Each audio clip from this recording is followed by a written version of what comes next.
안녕하세요. 안녕이입니다. 제가 최근에 사랑니를 뽑느라고 유튜브를 많이 못 찍었는데 다시 일주일에 한 번은 촬영할 수 있도록 하겠습니다. 오늘은 제가 오늘 블로그에 작성한 합격이 어려운 유형에 대해서 얘기를 해보겠습니다. 글로 표현하지 못한 부분들이 있으니 같은 내용이 아니라는 점을 알아주세요. 저는 오늘 얘기할 유형은 바로 어디든 가고 싶어요 라는 유형입니다. 너무 마음이 이해되죠. 사실은 취업 시장이 너무 어려워지고 뭐 계속 혼자 있는 듯한 느낌, 또 막막한 느낌, 그런 느낌이 이제 점점 본인들을 이렇게 조여오는 것 때문에 막연하게 그냥 말하는 사람들도 있고 진짜로 그냥 어디든 가고 싶다는 사람들도 있는데 이 유형이 가장 안 좋은 유형입니다. 왜 안 좋을까요? 첫 번째로는 조급함입니다. 이게 뭐 면접왕 이영님이나 다른 유튜브, 다른 컨설팅, 다른 어떤 블로그를 보아도 마음이 조급해지면 될 것도 안 돼요. 우리 한번 이걸 소개팅으로 한번 비교해 봅시다. 제가 그렇게 강조하는 소개팅으로 비교해 보자면 단순하게 생각해 봤을 때 내가 소개받은 이성 남자나 여자가 자꾸 뭔가 부담스럽게 카톡을 해요. 왜 카톡이 느려요? 아니면 원래 그래요? 뭐 혼자 막 사랑에 빠졌어요. 막 금사빠처럼. 그런 경우들이요. 그런 사람들한테 여러분들 매력을 느끼나요? 대부분 느끼지 않죠. 그런 거랑 똑같습니다. 보통의 이제 조급함을 느끼는 사람들의 경우에는 아무래도 이제 준비가 덜 되어 있는 모습이 오해로 보여질 수가 있어요. 조급하다 보니까. 마음이 조급하다 보니까 막 이것저것 또 손을 대요. 신분사가 뭐 한 3개월 정도 여유롭게 준비하면 되는데 막 이것저것 하다가 신분사란 걸 따야 되겠다. 그래서 막 한두 달 전에 해요. 그러니까 어렵겠죠, 여러분들. 뭐 그런 거 같은 거예요.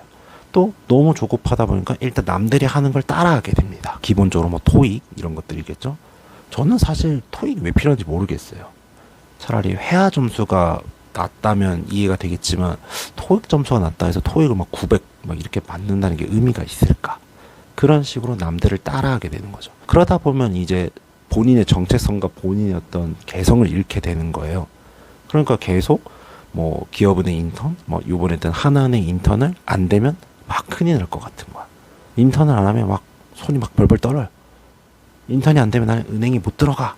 이런 생각을 하게 되는 거죠. 그러니까 이 조급함 하나로 지금 여러 가지 안 좋은 현상들이 계속 일어나는 겁니다. 그러니까 뒤돌아봤을 때 남는 게 하나도 없는 거죠. 절대로 조급하게 생각하지 말고 또 100점 맞을 생각을 하면 안 됩니다. 그저 우리는 좀 장기적인 마인드를 가지고 올해 돼야지. 그러니까 1년 안에 또는 1년 반 만에 돼야지 이런 생각으로 천천히 준비를 해야 돼요. 거기서 되면 되는 건데 그냥 일단 어디든 가고 싶다 해서 막 새마을금고 이런 데 넣는 거예요. 저는 새마을금고 사실 뭐 지바지여서 좀 조심스럽긴 하지만 왜 가야 되는지 모르겠어요. 그러니까 대부분 제 스터디원들이나 저한테 이제 상담을 요청하는 사람들 중에 10명 중에 한두 명은 새마을금고예요. 요즘 한 두세 명까지 올라간 것 같아요. 작년까지 이렇게 생각을 해보면. 그래서 조급하게 생각하지 말고 좀 장기적인 마인드로 좀 생각으로 천천히 준비해서 스텝 바이 스텝으로 가야 되는 건데 루틴을 절대 놓치지 않게 준비를 해주셨으면 좋겠습니다. 또 어디든 가고 싶어요가 안 좋은 두 번째 이유는요. 직무에 대한 알미 부족합니다.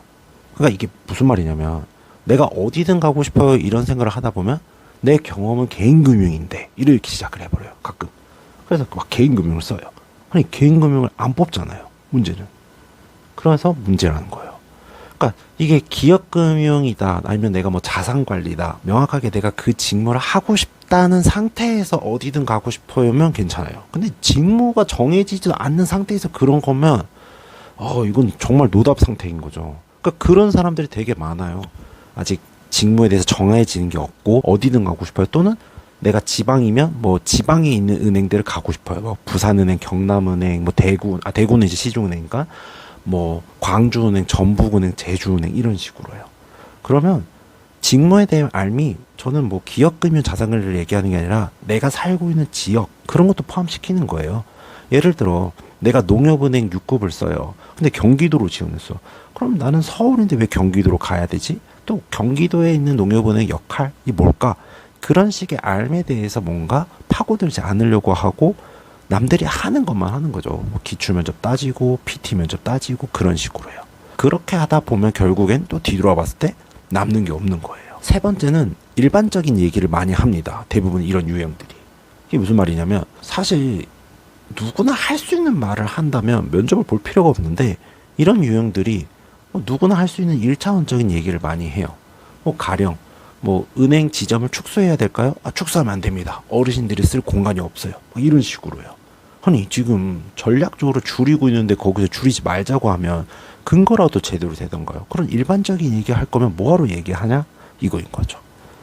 결국에는 여러분들이 어디든 가고 싶어요 라는 유형이 되지 않기 위해서는 아까 말한 첫 번째 장기적인 마인드를 가져야 됩니다. 두 번째 직무에 대해서 확실하게 정하고 그 직무에 대한 여러분들이 알려고 하는 과정들이 필요해요. 지점을 간다거나 현직자에게 간다거나 아니면 주변 선후배들, 친구들한테 물어봐서 좀 알선을 해가지고 만나서 좀 얘기해보면 그런 상황도 있고요. 또 저를 통해서 물어봐도 되는 거죠. 또 세 번째로 일반적인 얘기를 하지 않기 위해서는 제 블로그에도 있듯이 어감을 되게 고민을 많이 해봐야 돼요. 이 어감을 고민한다는 게 무엇이냐면 여러분들이 주변 평소에 이제 쉴 때 취미로 드라마, 영화, 노래 이런 거 잘 하잖아요. 그런 것들을 잘 들어보면서 그런 것들을 활용한다거나 내가 이 상황에서 어떻게 더 드라마틱하게 얘기할 수 있을까 그런 식으로 얘기해보는 생각 하나로 도전을 해보는 거죠. 그러니까 어감이라는 거 되게 쉬워요. 사과가 빨갛다 이 개념이 아니라 사과가 맛있게 익었다 이렇게 말하는 게 어감을 바꿔주는 거예요. 드라마틱하잖아요. 약간 느낌이. 그죠? 그런 부분들을 여러분들이 조금 채워주셔야 됩니다. 그래서 오늘은 이 어디든 가고 싶어요 라는 유형이 정말 안 좋다는 것을 다시 한번 강조하고 이 부분에 대해서 조금 더 나는 상담을 받고 싶다면 궁금한 게 있다면 편하게 댓글을 달아주시거나 제가 고정 댓글에 제 블로그 주소를 올렸는데 거기를 통해서 들어오면 좋겠습니다. 감사합니다.